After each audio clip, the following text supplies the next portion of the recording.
अस्सलाम वालेकुम व्यूअर्स, उम्मीद है आप सब खैरियत से होंगे। तो आज मैं हाज़िर हुआ हूँ आपके लिए एक और नई वीडियो के साथ। तो आज की वीडियो में बेसिकली मैं मटेरियल टेस्टिंग के हवाले से कोई वीडियो नहीं बनाने वाला, बल्कि मैं कंस्ट्रक्शन साइट मैनेजमेंट के हवाले से एक वीडियो बना रहा हूँ। अगर आपका किसी कंस्ट्रक्शन साइट पे एज़ ए साइट सुपरवाइज़र या साइट इंजीनियर के तौर पर आप वहाँ पे काम कर रहे हैं, तो आपकी रिस्पॉन्सिबिलिटी में से एक रिस्पॉन्सिबिलिटी के बारे में हम आज के दिन जो इस वीडियो में डिस्कस करने वाले हैं।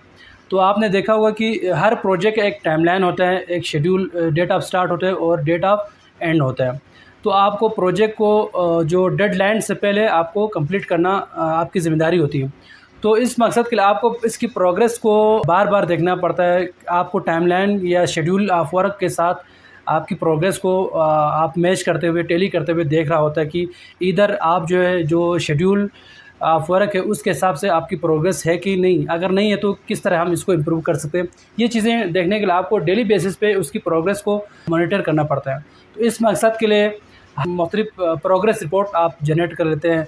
इनमें से एक डेली प्रोग्रेस रिपोर्ट है, मंथली प्रोग्रेस रिपोर्ट होते हैं, क्वार्टर बेस पे आपकी मंथ प्रोग्रेस रिपोर्ट होते हैं। इसके अलावा आप एनुअल बेस भी एक प्रोग्रेस रिपोर्ट होते हैं। तो प्रोग्रेस रिपोर्ट की मुख्तलिफ किस्में होती हैं। इनमें से एक किस्म की जो प्रोग्रेस रिपोर्ट है उसके बारे में हम बात करने वाले, जो कि आपके साइट इंस्पेक्टर और साइट सुपरवाइज़र वगैरह की जो रिस्पॉन्सिबिलिटी है। डेली प्रोग्रेस रिपोर्ट को शार्टली डीपीआर कहते हैं, उसको मेंटेन करना इसकी ज़िम्मेदारी होती है। बाकी मंथली और एनुअली, क्वार्टरली वो टॉप लेवल पे, मैनेजमेंट लेवल पे वो चीज़ें उनका काम होता है, उसकी जो प्रोग्रेस रिपोर्ट बनाना। लेकिन जो डेली बेसिस की जो प्रोग्रेस रिपोर्ट है वो बनाना साइट पे मौजूद जो बंदे लवर्स, जो स्टाफ, टेक्निकल स्टाफ है, उनकी होती है। तो आज की वीडियो में मैं बेसिकली जो डीपीआर है, डेली प्रोग्रेस रिपोर्ट, उसकी जो परफॉर्मा है वो एक प्री डिफाइंड एक फॉर्मेट होता है, उसके बारे में आपसे डिस्कस करने वाले हैं कि डीपीआर बेसिकली होता क्या है और इसमें क्या क्या चीज़ें आप लिखते हैं। इसमें बेसिकली 4 चीज़ें होते हैं: man power, machinery, technical staff, non technical staff, और जो एक्टिविटी है डेली बेसिस पे, वो चीज़ें आप उसमें लिख के दे रहा होता है। कंट्रैक्टर किसको दे रहा होता है? ये कंसल्टेंट और क्लाइंट को रोज़ाना के बेस पे एक प्रोग्रेस रिपोर्ट जनरेट करके दे रहा होता है। तो ये बेसिकली डेली प्रोग्रेस रिपोर्ट, जिसको शार्टली डीपीआर भी कहते हैं, वो इस तरह आपका हेडिंग हो गया। और ये जो भी क्लाइंट है उसका नाम आप यहाँ लिखोगे, और ये प्रोजेक्ट का नाम यहाँ पे XYZ जो भी प्रोजेक्ट है वो डेली बेसिस पे आप चेंज नहीं करोगे, ये तो वही होगा। और ये कंट्रैक्टर का लोगो और यहाँ पे क्लाइंट या कंसल्टेंट का लोगो आप यहाँ पे लिखोगे। फिर क्लाइंट कौन है वो आप यहाँ लिखोगे। कंसल्टेंट अगर जेबी में तो ब्रैकेट में आप आगे जेबी भी लिखोगे। कंट्रैक्टर जो भी है तो ये ऊपर मेंशन हो गया। फिर डेट, यानी किस डेट के ये डीपीआर है वो यहाँ लिखोगे। लेट सपोज ये 14/4/2022 की है। वेदर किस तरह का है आज, तो मोस्टली क्लाउडी है, तो ये आप मेंशन करोगे। अब ये डीपीआर नंबर, मैंने आपको ऑलरेडी कहा कि ये डीपीआर डेली बेसिस पे जनरेट होती है, तो ये डीपीआर का भी कोई ना कोई रेफरेंस नंबर होगा, तो इसमें भी तो ये आप यहाँ पे डीपीआर नंबर लिखोगे। टेम्परेचर, आप आज का क्या टेम्परेचर है, इससे पता चलता है कि कंक्रीट के लिए सूटेबल है कि नहीं, तो ये टेम्परेचर आप यहाँ मेंशन करोगे। फिर आप यहाँ पे आप देखें तो मेन पावर, एक खाना यहाँ पे पोर्शन है मेन पावर, और ये एक पोर्शन है इक्विपमेंट्स का, यानी कंट्रैक्टर का जो साइट पे कितने इक्विपमेंट्स अवेलेबल है और कितने मेन पावर है वो आप यहाँ लिखोगे। आप मेन पावर में कैटेगराइज किया हुआ है टेक्निकल स्टाफ, या जिसको स्किल्ड लेबर जिस कहते हैं। टेक्निकल और स्किल्ड लेबर कितने हैं? लेट सपोज प्रोजेक्ट मैनेजर जो कंट्रैक्टर के क्या है, 1 नंबर है इस प्रोजेक्ट के लिए जो है, इनका 1 PM हायर है, लेकिन अभी साइट पे कितने हैं वो आप यहाँ लिखोगे, 1 अवेलेबल साइट पे है।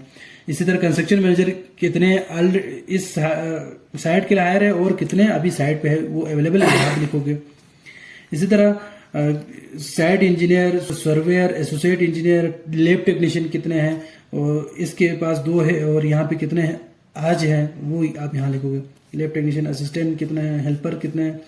अच्छा, बेचिंग प्लांट के जो स्टाफ है, स्टील फिक्सर है, कारपेंटर है, मेसन है, या ऑपरेटर्स, एक्सवेटर या विलोडर वगैरह के, ये सारे स्किल्ड लेबर हैं, तो इनका आप यहाँ पे लिखोगे।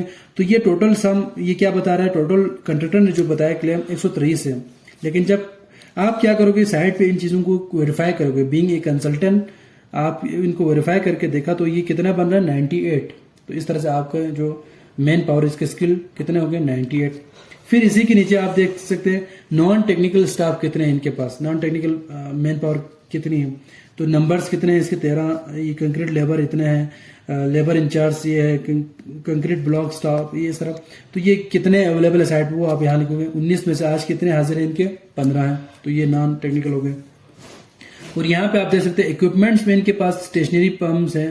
स्टेशनरी पंप कंक्रीट को पंप करने के लिए एक होता है, इस साइट के लिए एक हायर है और आज साइट पे वो एक मौजूद है। इसी तरह एक्सकेवेटर 3 में से 2 हैं। वाटर पंप 3 में से कितने आए हुए हैं साइट पे 2 हैं। ट्रांजिट मिक्सर यानी जिसको टीएम कहते हैं कंक्रीट को पैचिंग प्लांट से लेकर आने के लिए, वो 2 होता था।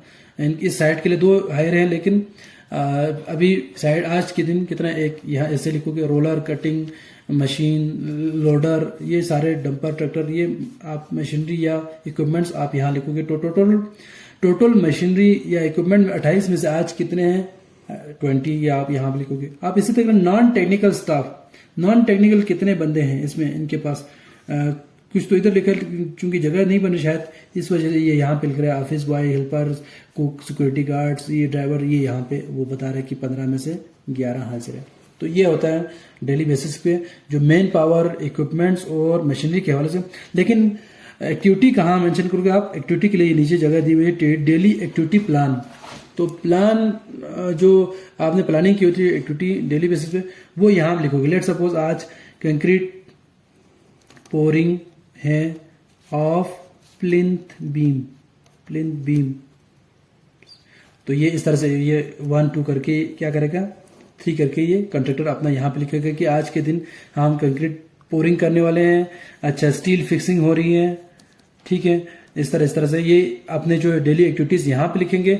फिर अगर स्टील है तो स्टील की कितनी जो क्वांटिटी यहाँ लिखना चाहे तो वो क्वांटिटी यहाँ लिखेंगे। फॉर्म ऑफ कितने स्क्वायर एसएफटी या मीटर स्क्वायर में वो यहाँ मेंशन करेंगे। कंक्रीट कितना एक्सपेक्टेड, लेट सपोज आज की जो प्लिन बीम ये जो कास्ट करने वाले उसमें 40 मीटर क्यूब की कंक्रीट डलेगी और ब्लॉक मशीनरी कितनी होगी, तो ये इस तरह की क्वांटिटी वाइज आप यहाँ पे मेंशन करोगे।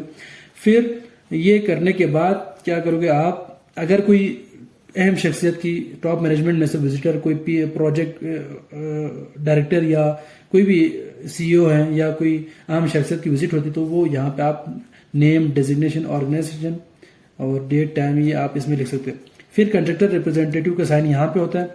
फिर कंसल्टेंट अपनी वेरीफाई करने के बाद वो यहाँ पे लिखेंगे, यानी जो काम कंट्रैक्टर ने लिखा है वो सही है कि नहीं, वो करने के बाद यहाँ पे फिर पीएमयू यानी क्लाइंट को जाके ये तीनों को एक कॉपी जाती है। तो इस तरह से डीपीआर का मकसद होता है डेली के बेसिस पे कितनी मशीनरी है, कितने मैन पावर है और डेली कौन कौन से एक्टिविटी पे काम हो रहा है, ये आपको बताने के लिए डेली प्रोग्रेस रिपोर्ट जनरेट की जाती है कंट्रैक्टर की तरफ से और कंसल्टेंट इसको वेरीफाई करते हैं।